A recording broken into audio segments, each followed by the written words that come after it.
बोलिए, पूछिए। हाँ,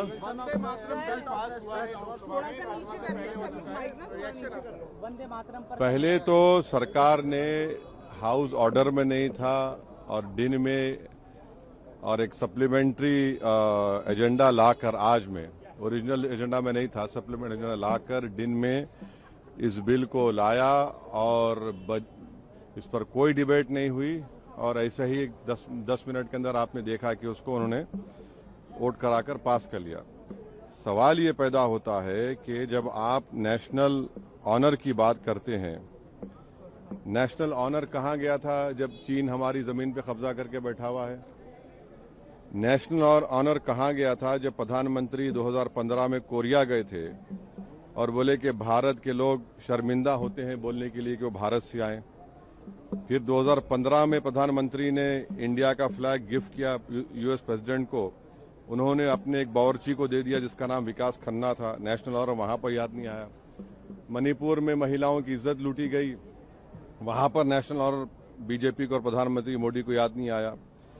अब हम ये बोलना चाह रहे हैं कि जनगण मन जब आप पढ़ते हैं तो जनगण मन में क्या दिखता है कि ये देश दिखता है और देश की जनता दिखती है। जब आप वंदे मातरम पढ़ते हैं तो वो तो एक भगवान और देवी के बारे में पूजा की बात है उसमें। अब उन मुजाहिदीन आज़ादी को क्या बोलेंगे जिन्होंने इस देश के लिए कुर्बानी दी, चाहे वो मौलाना महमूदुल हसन हो, हुसैन अहमद मदनी हो, मौलाना अबुल कलाम आज़ाद हो, मौलाना काफ़ी हो। ये तो देश को आज़ाद कराने के लिए किया था। यहाँ पर आप देश को इस तरह से पेश कर रहे हैं और जनगण मन जो लिखा गया था वो तो जनता के लिए लिखा गया था। और मैं कह रहा हूं कि 1950 में राजेंद्र प्रसाद में बहुत बड़ी गलती की, बगैर रेजोल्यूशन के उन्होंने कह दिया कि नेशनल सॉन्ग है, जबकि रेजोल्यूशन लेना चाहिए था उनको। तो और कहीं पर भी नेशनल सॉन्ग का डेफिनेशन नहीं है। तो आप इसको इस तरह से मुसल्लत कर रहे हैं देश के ऊपर, ये गलत है बिल्कुल। आर्टिकल 25 फ्रीडम ऑफ रिलीजन है, उसके स्टैंजास पढ़ लीजिए आप। मैं एक मुसलमान हूं, मैं सिवाय अल्लाह के किसी की इबादत नहीं करता हूं। अगर मैं किसी की बात करूंगा तो मुसलमान कहाँ रहूंगा? तो आप तो आर्टिकल 25 का, 26 का, 29 का ग्रेव वायलेशन कर रहे हैं। और ये बता दीजिए, ये संघी आरएसएस के लोग कभी वंदे मातरम पढ़े? ये लोग कहाँ पढ़े बताइए? माफीनामे लिख रहे थे और हिंदू महासभा और मुस्लिम लीग तो फौज जमा कर रहे थे अंग्रेजों को देने के लिए। आपने कभी जिंदगी में पढ़ा ही नहीं।